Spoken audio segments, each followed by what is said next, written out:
Yes, तो हम लोगों ने कंप्लीट कर लिया था डिस्कशन ट्रांसपोर्टेशन इंजीनियरिंग का।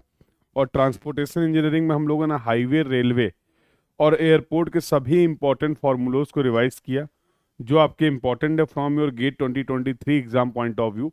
सो अभी हम लोग बातचीत करने वाले हैं सर्वेइंग की। तो जैसा हम लोग पहले भी डिस्कस कर चुके हैं कि सर्वेइंग में ऐसा बहुत ज़्यादा फार्मूला नहीं है, और जो कंसेप्ट थे वो सब बेसिक कंसेप्ट अप्लाई करके आप सर्वेइंग की प्रॉब्लम को डील कर सकते हैं। बट कुछ फॉर्मूले हैं जो आपको एग्जाम के लिए, एग्जाम पॉइंट ऑफ व्यू से याद होने चाहिए, और डायरेक्टली फॉर्मूला बेस्ड क्वेश्चन भी आपको सर्वेइंग में देखने को मिलता है। तो उस पॉइंट ऑफ व्यू से जो भी इंपॉर्टेंट फॉर्मूले हैं, डिस्कशन हैं, वो सारे हम लोग कंप्लीट करने वाले हैं इस सेशन में। So let's start the session. तो अगर सर्वेइंग में बात करें, if I talk about the surveying, तो सबसे इंपॉर्टेंट हमारा था टॉपिक जो पहला, वो स्केल। और स्केल में भी टॉपिक हम लोगों ने कवर किया था श्रंक स्केल और एक्सटेंडेड स्केल। सो किसी भी श्रंक मैप के लिए you can find out the shrinkage factor, and shrinkage factor का फॉर्मूला आपने देखा था shrunk length of the line. The shrinkage factor formula was shrunk length of the line and the original length of the line का ratio ले लेंगे आप, और you can say with the, we can also find out the shrinkage factor with the help of the shrunk scale and the original scale. So due to any reason map may get shrinkage, there is shrinkage, तो उसके basis पे आप revised scale calculate कर सकते थे। तो पहला formula आपका ये हो गया जो आपको पता होना चाहिए। और अगर आपको श्रिंकेज फैक्टर पता है तो you can find out the correct distance on the map and correct area on the map. So in the case of distance you have consider the shrunk length divide by the shrinkage factor और shrunk factor, और in the for the calculation of the area shrinkage factor का हम लोग क्या कर देने वाले हैं, स्क्वायर कर देने वाले हैं। तो ये दोनों फॉर्मूले इंपॉर्टेंट है आपके GATE exam point of view से। And if we know the shrinkage RF of the correct scale and RF of the wrong scale, तो we have measured the length, और जो हमारे पास मेजर्ड एरिया है उसको भी हम लोग करेक्ट लेंथ और करेक्ट एरिया को फाइंड आउट कर सकते हैं।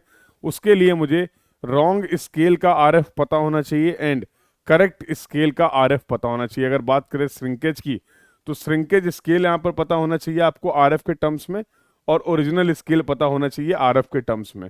लेंथ के केस में, और in the case of area what we will do, we will consider the square of this ratio. So ये दोनों फॉर्मूला आपके लिए इंपॉर्टेंट है, पता होने चाहिए। ये बहुत बेसिक कंसेप्ट था। एरर होता था measured value minus true value for any measurement, for linear measurement, for angular measurement, for all the types of measurement we have discussed. So error is measured value minus true value and correction will be equal to true value minus measured value. तो error और correction में एक relationship था कि magnitude wise the value of the error and correction will be same but the nature will be opposite. इन दोनों का nature क्या होने वाला है, opposite होने वाला है। तो यहाँ पर जो पहला important correction है that is correction due to the slope. So slope correction का नेचर जो होगा वो ऑलवेज निगेटिव होगा, and you can find out the slope correction with the help of H square upon 2l, अगर आपको दो point के बीच का एलिवेशन डिफरेंस पता है। एंड अगर आपको एलिवेशन डिफरेंस नहीं पता, if you can measure the theta, in that case l minus one minus cos theta will be equal to that correction. Nature हमेशा रहने वाला था इसका निगेटिव। सिमिलरली अगर हम लोग बात करें correction due to the standardisation, तो इसके लिए हम लोगों ने कंसेप्ट जो पढ़ा था, correction due to the standard, correct length correct into correct is equal to incorrect into incorrect. तो इस कंसेप्ट के बेसिस पे correct length of the tape, correct length of the line, incorrect length of the tape and incorrect length of the line. So इस concept के basis पे you can form, based on this concept you can form the correct length of the line, what ever value they will ask. So this was the concept that we have used for the correction due to the standardisation. बात करेगा pull correction की, तो PL upon AE, if due to any reason incorrect length of the tape is greater than the correct length of the tape, the correction will be positive. If the incorrect length of the tape is less than from the correct or standard length of the tape, in that case the correction will be negative. So this is the formula PL upon AE. Pull difference, pull at the time of measurement and standard pull. L is going to be the measured length.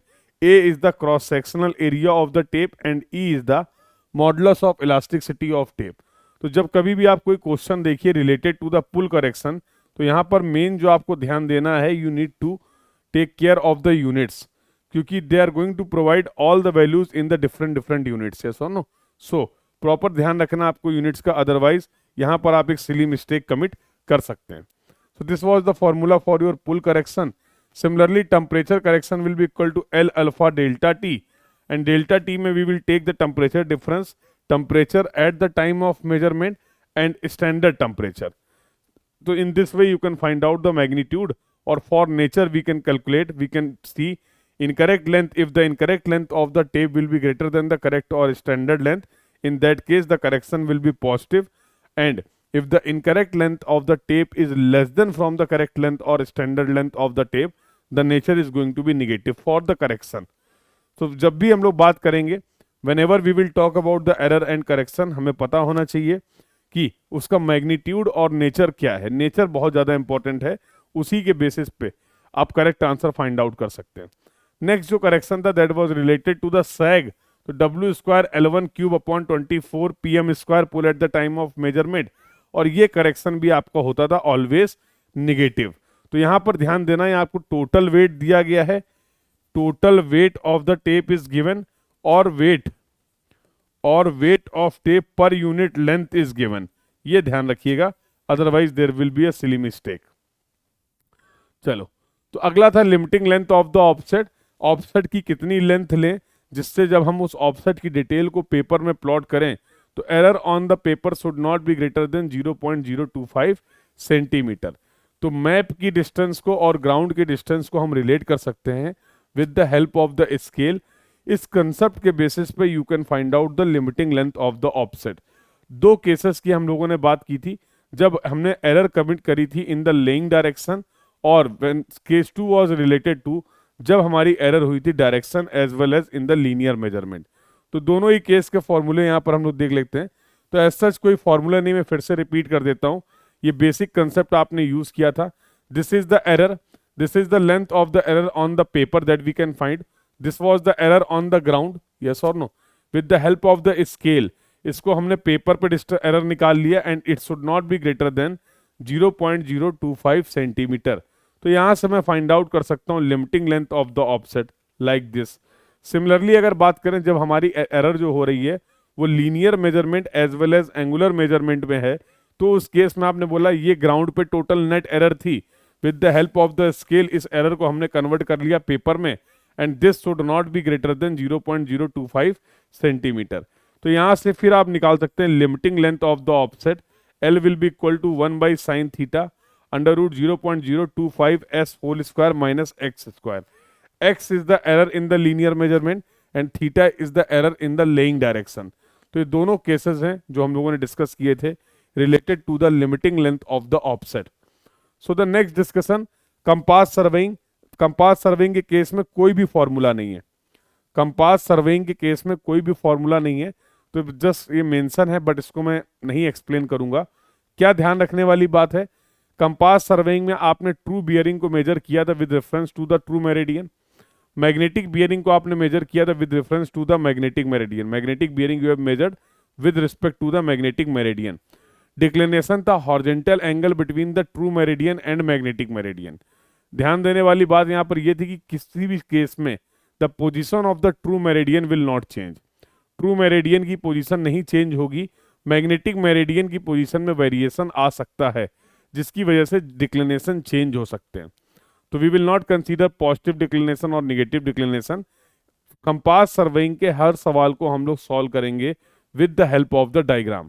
सो जो भी data दिया गया, for example in the case of declination true meridian is going to be fix, magnetic meridian will vary, we will plot the diagram. अगर उन्होंने magnetic bearing और declination दिया तो they will ask about the true bearing, अगर true bearing और declination given है तो they can ask about the magnetic bearing।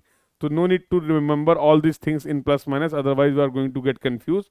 We have discussed about the two types of the declination। Eastern declination की बात की थी जिसको आपने पॉजिटिव डिक्लिनेशन बोला था और जिसको आपने क्लॉकवाइज डिक्लिनेशन बोला था। सिमिलरली दूसरा जो डिक्लिनेशन था that was the western declination, और उसको हम लोगों ने मेजर किया था एंटी क्लॉकवाइज डायरेक्शन में, और इसलिए आपने उसको बोला था निगेटिव डिक्लिनेशन। तो ये छोटी छोटी बातें आपको ध्यान रखनी कंपास सर्वेइंग में, और कंपास सर्विंग के हर सवाल को आप सॉल्व कर पाएंगे। ये बहुत इंपॉर्टेंट कंक्लूजन था कि किसी भी क्लोज ट्रैवर्स के लिए, for any close traverse the algebraic summation of all the latitude should be equal to 0 and the algebraic summation of all the departure will be equal to 0। कोई भी सवाल अगर आपको क्लोज ट्रैवर्स से देखने को मिलता है गेट 2023 में, तो कंसेप्ट उसमें यही लगेगा, algebraic summation of all the latitude will be equal to 0 and algebraic summation of all the departure will be equal to 0। तो ट्रैवर्स सर्वे के केस में दो तरीके के मेजरमेंट हम करते हैं। एक हमारा लीनियर मेजरमेंट होता है जो हम डिस्टेंसेस का मेजरमेंट करते हैं, और दूसरा होता है एंगुलर मेजरमेंट जहां पर हम फोर बियरिंग और बैक बियरिंग को मेजर करते हैं। तो बहुत कॉमन और बहुत फ्रिक्वेंट प्रॉब्लम यहाँ से फॉर्म होता है रिलेटेड टू द अननोन। तो sometimes in the question L will B missing और समटाइम्स इन द क्वेश्चन एक लेंथ या फिर एक बियरिंग, दो चीजें मिसिंग हो सकती हैं फॉर अ क्लोज ट्रैवर्स। तो क्या कंसेप्ट आप यूज करेंगे, और यहाँ से सवाल देखने को आपको मिल सकता है।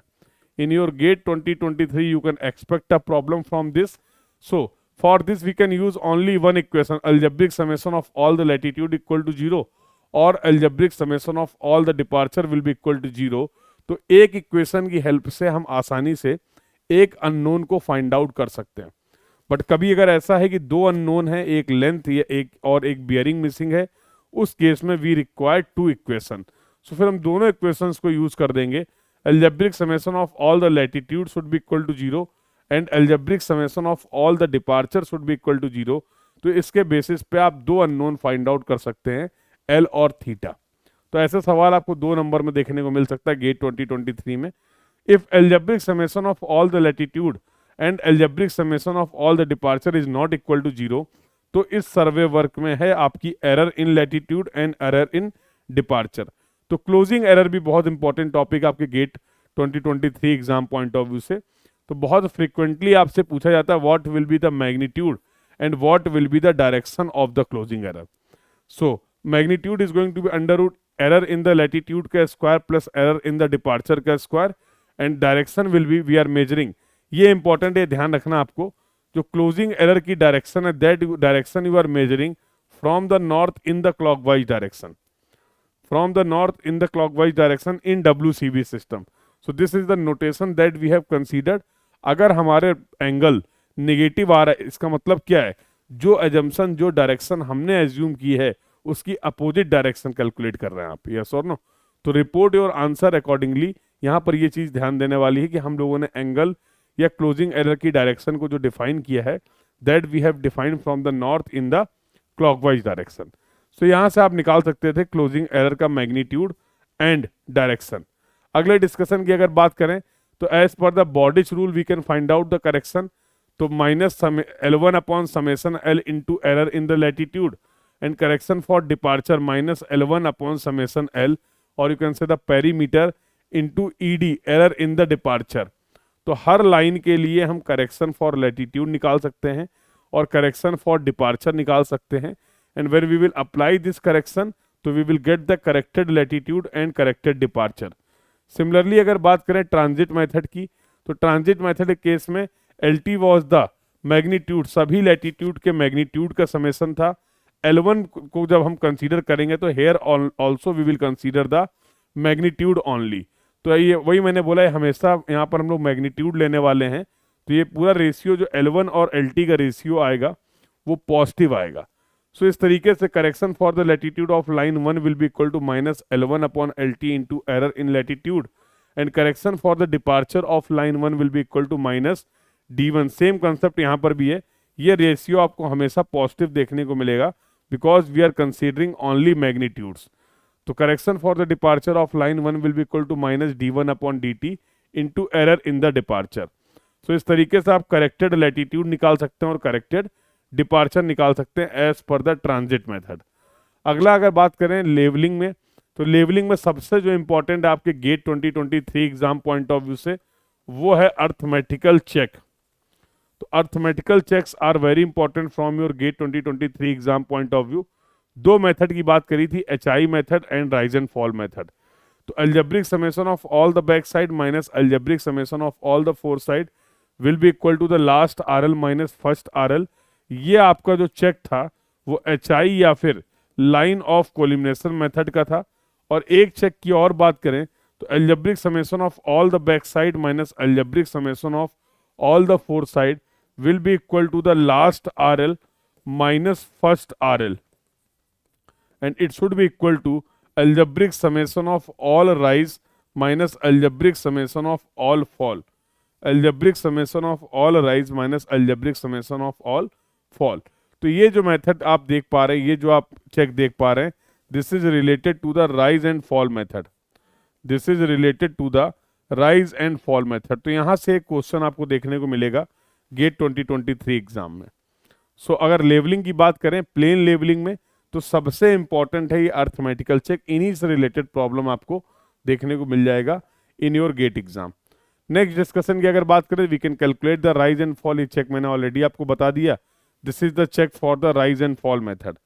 अगला जो डिस्कशन था, very very very important from your GATE 2023 exam point of view. तो 2 नंबर का अगर कल का आपको सवाल यहाँ से देखने को मिलता है गेट 2023 में, तो बिल्कुल भी आपको आश्चर्यचकित नहीं होना है. And that was the concept of the inverted staff. तो यहाँ पर कोई भी फॉर्मूला आपको लगाने की जरूरत नहीं है. Based on the data given, try to draw the diagram, बस that's it. Try to draw the diagram for the data given information provided in the question. So यहाँ से आप इस क्वेश्चन को इजिली सॉल्व कर लेंगे. और 2 मार्क्स का फ्रिक्वेंट क्वेश्चन है, जो बहुत इजी क्वेश्चन है, आता है. यहाँ पर सिली मिस्टेक क्या नहीं करनी, क्वेश्चन को पढ़ने में कभी भी जल्दबाजी नहीं करनी है. अदरवाइज दे विल प्रोवाइड, अगर ये क्वेश्चन एमसीक्यू में आएगा तो वो इस तरीके से ऑप्शन आपको प्रोवाइड करने वाले हैं कि जैसे ही क्वेश्चन को पढ़ने या समझने में आपने कोई जल्दबाजी करी, आपका कोई ना कोई गलत ऑप्शन मैच कर जाएगा. तो डू रिमेंबर दिस पॉइंट. बहुत इजी कंसेप्ट है, बट सवाल को ध्यान से पढ़ना है. बैक साइड है, फोर साइड है, नॉर्मल स्टाफ रीडिंग है, इन्वर्टेड स्टाफ रीडिंग है, आरएल टॉप का दे रखा गया है, आरएल बॉटम का पूछा गया है, या आरएल बॉटम का गिवन है, टॉप का आरएल पूछा गया है, या टॉप और बॉटम के बीच में एलिवेशन डिफरेंस पूछा गया है. ये सारी बातों को आपको ध्यान से पढ़ना और समझना है. तो यहाँ पर भी मैं कोई फॉर्मूला याद करने के लिए आपको नहीं बोलूंगा. तो that we can solve with the help of the diagram approach. अगला जो डिस्कशन था that was related to the curvature correction. तो यहाँ पर हम लोगों ने बात करी थी कर्वेचर करेक्शन की, हम लोगों ने बात करी थी रिफ्रैक्शन करेक्शन की, और हम लोगों ने बात करी थी कंबाइंड और टोटल करेक्शन की. तो कर्वेचर करेक्शन, अब यहाँ पर एक चीज ध्यान रखिएगा, सवाल में आपसे बात करी गई है एरर की या फिर आपसे बात की गई है करेक्शन की. जनरली जो आप प्रीवियस ईयर क्वेश्चन देखते हैं, वहां पर हम लोग के जो क्वेश्चन देखने को मिले उसमें बात हुई है करेक्शन की. बट कोई बहुत बड़ी बात नहीं कि आपको एग्जाम में अगला जो क्वेश्चन देखने को मिले वहां पर आपसे बात की जाए एरर की. तो जैसे क्वेश्चन आता है कर्वेचर करेक्शन इज ऑलवेज, तो आप सभी को पता है curvature correction is always negative, refraction correction is always positive, combined correction is always negative. But अगर इसी क्वेश्चन को चेंज कर दे, that error due to the curvature of earth is, that is going to be positive. Error will be positive, correction will be negative. Refraction की अगर बात करें, error will be negative, correction is going to be the positive. Combined अगर error की बात करें तो combined error will be positive and correction will be negative. तो यहाँ पर भी क्वेश्चन को ध्यान से पढ़ना है. अगर एरर की बात की गई है, we will report the answer for the error.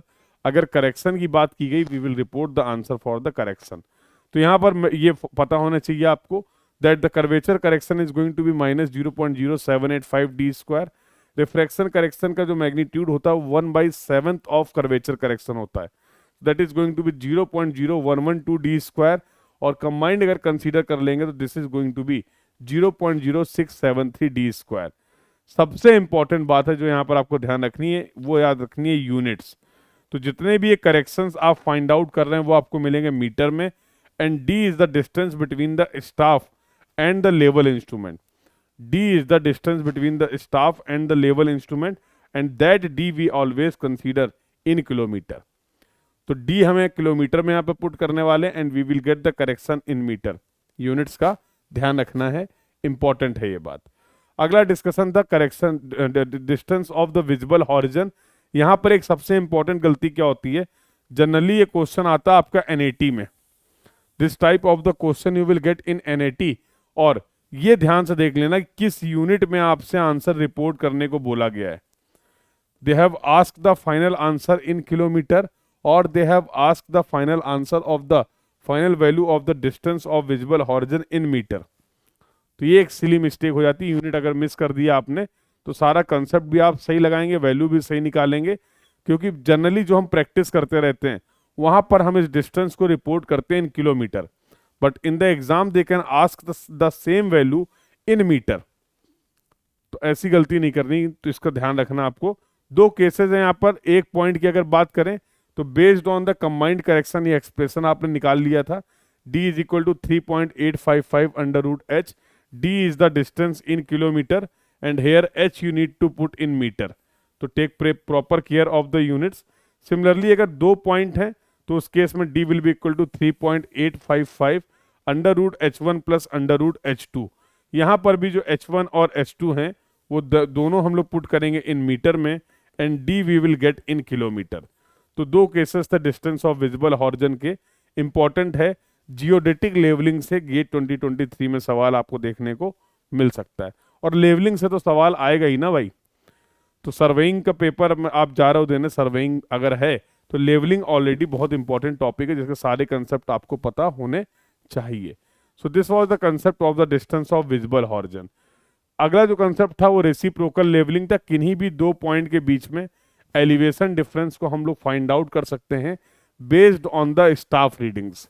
और अगर आपको ये एलिवेशन डिफरेंस पता चल गया है तो now what we will do, किसी एक पॉइंट का आरएल हमें नोन होगा और इस एलिवेशन डिफरेंस की हेल्प से और गिवन आरएल की हेल्प से we can find out the RL of the another point.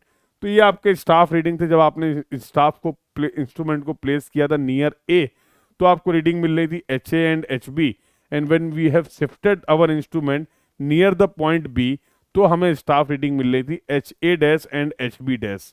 तो इन 4 स्टाफ रीडिंग्स के बेसिस पे you can find out the elevation difference in metre. तो वह यहाँ पर कंसेप्ट यूज कर लेंगे हम लोग to find out the RL of the next point. Sensitivity की अगर बात कर लें तो सेंसिटिविटी की बोला था आपने, प्रॉपर्टी जो होगा वो सेंसिटिविटी के मैग्नीट्यूड के इनवर्सली प्रोपोर्शनल होगा, और सेंसिटिविटी के लिए आपने बोला था theta alpha is equal to theta by N, alpha is equal to theta by N. एक रोटेशन, एक डिवीजन मूव कराने के लिए जितना रोटेशन आप प्रोवाइड कर रहे हैं that will be equal to the sensitivity. तो दीज आर द फॉर्मूला जिसकी हेल्प से आप सेंसिटिविटी को फाइंड आउट कर सकते हैं। तो alpha will be equal to S upon N D is equal to N L by R N, N N going to be cancel, L by R. तो final ये, और इसमें हम लोग फाइनली इसको कन्वर्ट कर लेंगे तो 206265 इन सेकेंड। टर्म की अगर बात करें तो अल्फा आपकी सेंसिटिविटी है, S is the staff intercept, D is the distance between the level instrument and the staff, N is the number of division, L एक डिवीजन की कितनी वैल्यू है लेवल ट्यूब में, R is the radius of the curvature. तो इन्हीं दोनों फॉर्मूले से रिलेटेड क्वेश्चन आपको देखने को मिलेंगे अगर सवाल आएगा सेंसिटिविटी से। So this was the formula for the sensitivity. Trigonometrical levelling की अगर बात करें तो no formula is required, no formula, यहाँ पर हम लोग कोई भी फॉर्मूला डिस्कस नहीं करने वाले हैं। क्या अप्रोच रहने वाली है, we will follow the diagram approach, we will follow the diagram approach to solve the question. और यहाँ से गेट 2023 में सवाल 2 नंबर का मिल सकता है आपको देखने को। तो जब वो सेकेंड केस जो था when we have shifted the instrument, तो कभी कभी ऐसा भी होता है कि वो डायग्राम भी आपको प्रोवाइड कर देते हैं। अगर आपने प्रीवियस ईयर क्वेश्चन प्रैक्टिस किए हैं तो some question you will find they have also provided you the diagram. Otherwise simple concept था, based on the trigonometry we can draw the diagram. जो भी डेटा आपको गिवन है, जो भी एंगल्स गिवन है, जो भी डिस्टेंसेस गिवन है, और उसको आप अगर करेक्ट डायग्राम बना लेंगे तो डेफिनेटली बिना किसी फॉर्मूले के और बिना किसी दिक्कत के आप ट्रिग्नोमेट्रिकल लेवलिंग के प्रॉब्लम को डील कर सकते हैं। So we will follow the diagram approach. यहाँ पर हम लोग कोई भी फॉर्मूला डिस्कस करने वाले नहीं है। टेक्योमेट्रिक इक्वेशन की बात करें तो D is equal to K S plus सी था, के हमारा मल्टीप्लाइंग कांस्टेंट था, सी एडिटिव कांस्टेंट था, एस हमारा स्टाफ इंटरसेप्ट था। ऐसा टेलीस्कोप जिसके लिए के की वैल्यू 100 होगी और सी की वैल्यू 0 होती है उसको हम लोग बोलते हैं एनालिटिकल टेलीस्कोप। अब यहाँ पर इंपॉर्टेंट था के की वैल्यू क्या होगी, तो के होगा एफ अपॉन आई और C will be equal to F plus D. Focal length of the objective lens I is the stadia interval, I is the stadia interval. Again this is going to be the focal length of the objective lens and D क्या था, instrument के vertical axis से और instrument के telescope के centre से objective lens तक की जो डिस्टेंस थी उसको आपने रिप्रेजेंट किया था डी से। सो अगर आपको ये इंस्ट्रूमेंट की स्पेसिफिकेशन पता है, if you know the value of F I and D, तो यहाँ से आप मल्टीप्लाइंग कांस्टेंट और एडिटिव कांस्टेंट की वैल्यू को फाइंड आउट इजिली कर सकते हैं। And if we know the multiplying constant and additive constant, तो फिर हम टेक्योमेट्रिक इक्वेशन को अप्लाई करके we can find out the distance. अगर हमें ये इंस्ट्रूमेंट की स्पेसिफिकेशन नहीं पता है तो हम दो वेल डिफाइंड डिस्टेंसेस के हेल्प से दो इक्वेशंस को फॉर्म कर सकते हैं, like d1 will be equal to K S one plus C and d2 will be equal to K S two plus C. Yes और no, constants will be same. इन दोनों ही मेजरमेंट के लिए एडिटिव कांस्टेंट और multiplying constant हमारे क्या रहने वाले हैं, सेम रहने वाले हैं। तो इन दो इक्वेशंस के हेल्प से हम इन दो कांस्टेंट की वैल्यू को भी फाइंड आउट कर सकते हैं ऑन द फील्ड। तो दो तरीके थे, अगर आपको इंस्ट्रूमेंट की स्पेसिफिकेशन पता है इस तरीके से आप कैलकुलेट कर सकते हैं के और सी की वैल्यू, और अगर आपको स्पेसिफिकेशन नहीं पता है तो फील्ड पे एक टेस्ट करके भी आप के और सी की वैल्यू को फाइंड आउट कर सकते हैं। So this was the discussion. ये पूरी थ्योरी हम लोगों ने पढ़ रखी है। Additive constant is going to be F plus D और मल्टीप्लाइंग कांस्टेंट जो हो जाएगा वो एफ अपॉन आई हो जाएगा। ये फॉर्मूले याद रखने, तो यहाँ से सवाल बहुत फ्रिक्वेंटली आपके एग्जाम्स में आते हैं और सिंपल फॉर्मूला बेस्ड प्रॉब्लम आते हैं। तो एरिया और वॉल्यूम को निकालने के लिए we will only remember the trapezoidal method and Simpson's one third. Simpson's one third rule, यहाँ से आप एरिया कैलकुलेट कर पाएंगे। और similarly for the volume also we will remember the trapezoidal method and Simpson's. Simpson's method जो है वो आपका अप्लीकेबल है ऑड नंबर ऑफ ऑफसेट के लिए। तो अगर कभी ऐसा होता है कि सवाल में जो ऑफसेट दिए गए हैं वो इवन दिए गए हैं, तो व्हाट वी विल डू, तो from the beginning to the last odd number of offset we can apply the Simpson's method, और जो हमारा रिमेनिंग एरिया या वॉल्यूम बचेगा that we can calculate with the help of the trapezoidal method. और उन दोनों को हम लोग क्या कर देने वाले, ऐड कर देंगे टू गेट द फाइनल। तो सिम्पसन्स मेथड जो है आपका, सिम्पसन्स के फॉर्मूले जो हैं for the calculation of area and volume, वो बहुत ज़्यादा इंपॉर्टेंट है आपके GATE 2023 exam point of view से। तो ये फॉर्मूले आपको याद रखने। अगर मैं बात करूं कर्व के, तो सिंपल बेसिक फॉर्मूले आपको याद रखने। Length of the backward tangent and forward tangent, delta is going to be the deflection angle, R is the radius of the curve. Length of the curve का फॉर्मूला आपको ध्यान रखना, L will be equal to 2 pi R divide by 360 into delta. And mid ordinates के बारे में आपको पता होना चाहिए, तो R 1 minus cos delta by 2। Apex distance और एक्सटर्नल डिस्टेंस का फॉर्मूला आपको पता होना चाहिए, R sec delta by 2 minus 1। और इसके बाद अगर ये बेसिक एलिमेंट के अगर आपको फॉर्मूले पता हैं तो कर्व के प्रॉब्लम को आप इजीली डील कर लेंगे। अगला चैप्टर था जो एरर्स एंड एक्यूरेसी का था। तो यहाँ पर आपने बोला था कि सर हम मीन मोस्ट प्रोबेबल वैल्यू को फाइंड आउट कर सकते हैं by considering the simple mean, और ये बेस्ड था principle of the least square. Yes और नो, तो उसके बेसिस अगर आपको वेट भी पता है तो we can consider the weighted average. We can consider the weighted average x1 into W1 plus x2 into W2 plus x3 into W3, where x is the measurement और W1 W2 जो है आपके यहाँ क्या है, these are the weights of the measurement. तो यहाँ पर मोस्ट प्रोबेबल वैल्यू को फाइंड आउट करने के लिए we can take the simply weighted average mean. अब यहाँ पर मेन कंसेप्ट जो है हमें पता होना चाहिए वो रिलेटेड टू द वेट है, और वेट में laws of weight you should know. तो एडिशन और सब्सट्रैक्शन की अगर बात करें तो अगर दो क्वांटिटीज को आप ऐड कर रहे हैं तो रिजल्ट आने वाला था x1 प्लस x2 और x1 माइनस x2 और x2 minus x1। But whatever result you are getting, उस रिजल्ट का वेट कितना होगा, तो ये तरीका था। दोनों ही केस में सेम है, एडिशन और सब्सट्रैक्शन में। In this way you can find out the weight of the result. अगला डिस्कशन अगर हम लोग करते हैं बेटा, किसी कांस्टेंट से अगर हम किसी मेजरमेंट में मल्टीप्लाई कर रहे हैं या किसी कांस्टेंट से हम अपने किसी मेजरमेंट में डिवाइड कर रहे हैं, तो these are going to be the result, but what will be the weight of the result. तो अगर आप k से मल्टीप्लाई कर रहे हैं तो वेट के लिए प्रीवियस वेट में हम k स्क्वायर से डिवाइड कर देंगे। अगर आप k से डिवाइड कर रहे हैं तो वेट फाइंड आउट करने के लिए हम k स्क्वायर से क्या कर देंगे, वेट में मल्टीप्लाई कर देंगे तो in this way we will get the weight of the result. इस तरीके से आप रिजल्ट का वेट फाइंड आउट कर सकते हैं। अगला जो डिस्कशन है that was related to the, अगर हम किसी कांस्टेंट को ऐड कर रहे हैं या सब्सट्रैक्ट कर रहे हैं या अपने मेजरमेंट को सब्सट्रैक्ट कर रहे हैं किसी कांस्टेंट से, तो उस केस में जो भी रिजल्ट आने वाला है उसके वेट में कोई भी चेंज नहीं होगा। There will be no change in the weight. तो this point you should know. Yes, तो लॉज ऑफ वेट जो है वो आपके इंपॉर्टेंट हैं, अभी डायरेक्टली क्वेश्चन पूछे गए हैं। और यहां से मुझे एक ऐसा लगता है कि एक सवाल आपको देखने को मिलना चाहिए फ्रॉम द मल्टीप्लिकेशन और वेट डिवाइड। तो गेट 2023 में एक न्यूमेरिकल प्रॉब्लम आपको देखने को मिल सकता है फ्रॉम द मल्टीप्लिकेशन और डिवाइड विद द कांस्टेंट। तो ये बहुत इंपॉर्टेंट है, how you can calculate the weight of the result.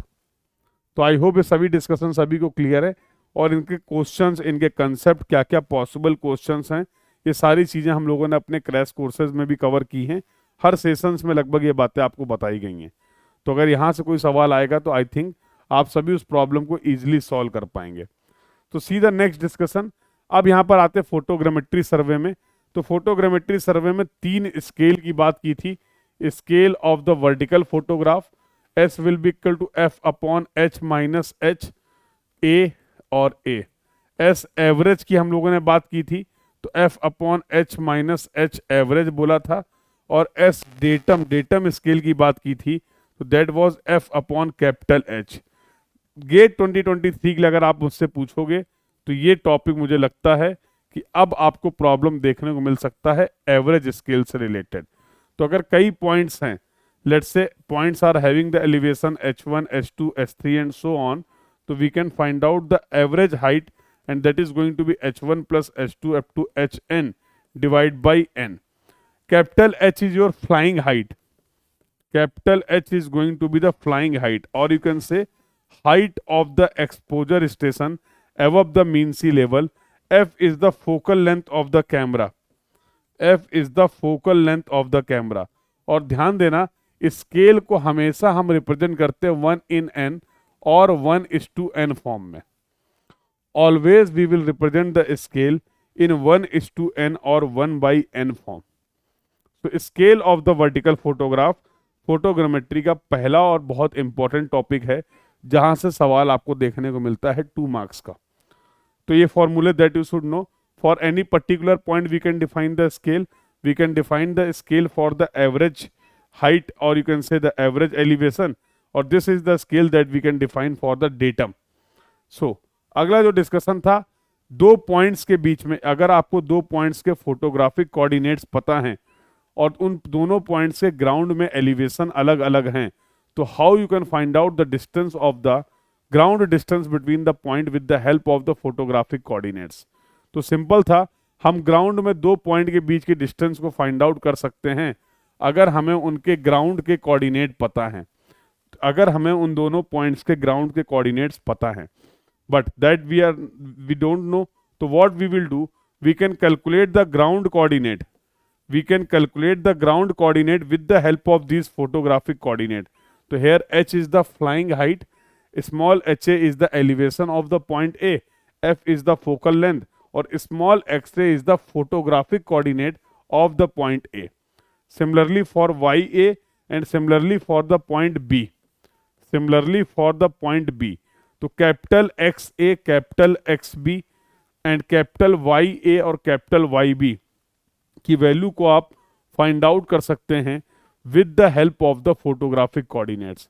और एक बार अगर आपको ये वैल्यूज पता चल गई तो now we can find out the distance A B on the ground with the help of these coordinates.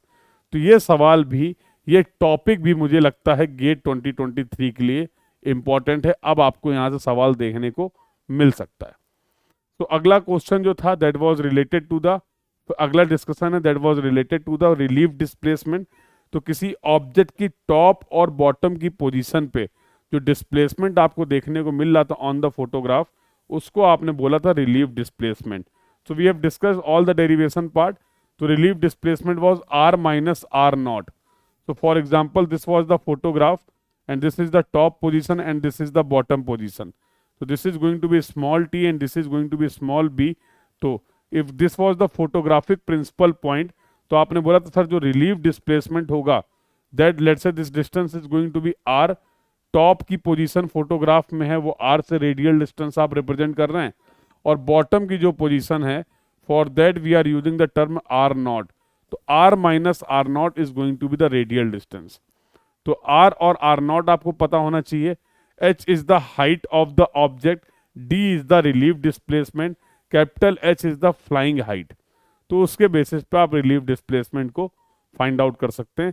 Again this topic is very important from your GATE 2023 exam point of view. अगला जो discussion था, how we can calculate the number of photographs. Numerical point of view से अगर बात करें तो दो cases हम लोगों ने डिस्कस किए थे. अगर हमें पूरा एरिया जो गिवन है, तो area directly if the entire area is given to you, तो आपने बोला था number of photographs will equal to A upon capital A. If the overall area is given to you, तो we can use this concept. Basic concept क्या था, that total कितने area की हमें फोटोग्रामेट्री करनी है, और small a is the net effective area covered by a single photograph. Small a is going to be the net effective area covered by a single photograph. तो ये आपने calculate किया था L इंटू डब्ल्यू, और L था 1 minus longitudinal lap into scale of the photograph into dimension length of the photograph, and capital W जो था 1 minus side lap into scale into small w. तो from here we can find out the net effective ground area covered by by a single photograph, total area divided by the net effective ground area. ये case 1 था. When the overall area was given to you, और अगर आपको, ये सब कुछ मैंने आपसे डिस्कस कर दिया, अगर आपको यहाँ पर दिया गया था डायमेंशंस गिवन है एरिया की L इंटू बी गिवन है, तो we can find out the number of photographs required with the help of the strip approach. तो टोटल नंबर ऑफ फोटोग्राफ्स जो होंगी वो n1 मल्टीप्लीकेशन n2. n1 क्या था आपका, number of photographs required in each strip, and n2 will be number of strips required to cover the entire area. और इसके basis पे आप कैलकुलेट कर सकते हैं total number of photographs required जब आपको एरिया की डायमेंशन गिवन थी. तो नंबर ऑफ स्ट्रिप्स कैसे कैलकुलेट करेंगे, as you can see, and number of photographs required in each strip. यहाँ पर भी ये L और W क्या है, 1 minus longitudinal lap into S into small l, and W is 1 minus side lap into S into small w. So L1 और W1 के यहाँ पर क्या दे रखा गया है, L1 और W1 है जो ग्राउंड की डायमेंशन है that was given to you. So number of strips अगर पता चल गई और एक स्ट्रिप में कितनी फोटोग्राफ्स रिक्वायर्ड हैं, तो फिर आप ये स्ट्रिप अप्रोच लगा सकते हैं जहां पर भी हमें ग्राउंड की ये डायमेंशंस गिवन होंगी. तो फोटोग्रामेट्री के 4 टॉपिक हैं जो मुझे लगता है बहुत इंपॉर्टेंट हैं. कुछ छोटे छोटे टॉपिक्स और हैं, जैसे time interval between the exposure क्या होने वाला है, तो that T will be equal to L by V in hour and 3600 L by V in second. So this was the discussion. Photogrammetry से 2 नंबर का न्यूमेरिकल आपको देखने को मिलेगा. मैं फिर से समराइज कर देता हूँ. 4 टॉपिक हैं फोटोग्रामेट्री के जो आपको पता होने चाहिए न्यूमेरिकल पॉइंट ऑफ व्यू से. Scale of the vertical photograph, how we can calculate the ground distance between the point A and B, which points are having the different elevation. From the photographic coordinate, how we can find out the ground coordinate that we have just discussed. Third important topic from your numerical point of view, especially in your GATE exam, that is the relief displacement. और चौथा जो topic है numerical point of view से वो important है, that is the how we can calculate the total number of photographs required. ये flight planning का part है. तो इसमें एक्सपोजर इंटरवल क्या होगा, एयरक्राफ्ट की स्पीड क्या होगा, और नंबर ऑफ फोटोग्राफ्स कितने रिक्वायर्ड हैं, ये इंपॉर्टेंट है. सो इन दिस वे बहुत ज़्यादा फॉर्मूले का आपको लोड नहीं रखना है सर्वेइंग में. Try to follow the systematic, जो भी डेटा गिवन है उसको समझना है और उसके बेसिस पे हम उन क्वेश्चंस को सॉल्व कर सकते हैं. बहुत ज़्यादा फॉर्मूले रिक्वायर्ड नहीं थे, बट फिर भी जो भी चीज़ें लास्ट मोमेंट में आपको पता होनी चाहिए, कहीं से भी अगर आपको रिवाइज करना था, from that point of view I have covered all the important formula of the or important concept of the surveying. So I hope the entire discussion is clear to everyone. तो सभी लोग अच्छे से exams में जाके appear करेंगे और बहुत अच्छा रिजल्ट्स लाने की कोशिश करेंगे। So in this way we have completed highway, railway, airport और सर्वेइंग। ये 4 टॉपिक्स थे जिनके डिस्कशन हम लोगों ने यहाँ पर कंप्लीट कर लिए। So thank you everyone, keep learning.